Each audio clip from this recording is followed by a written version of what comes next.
Ito na nga pala ang request ni Boss Carlito Borja. Ang tanong niya sa akin, Boss, baka pwede naman pa-share kung paano lutuin ang sushi rice. Kaya ito na boss ang iyong request. After nga ng 10 minutes na yan ay i-extend ko lang ulit ng 15 minutes habang iniinin ang ating sushi rice. Siyempre, hinaan lang natin ang ating volume ng heater. At dahil electric burner ang gamit namin, kaya ganyan. After nyan ay magpe-prepare na tayo ng rice vinegar or sushi vinegar. Bali 1 kilo pala na sushi rice ang niluto ko mga boss. After nun ay 400 grams na sushi vinegar. At syempre may timpla din po yan ang aming sushi vinegar.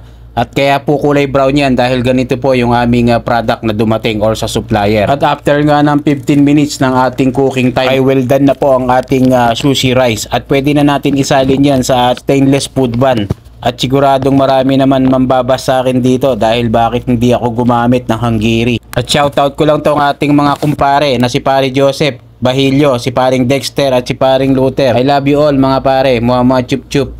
At after ko lang nailagay yan ay minekos-mekos ko lang yan mga pre at inalo-halo. After nyan ay palalamigin na natin yan bago natin i-transfer sa ating food pan.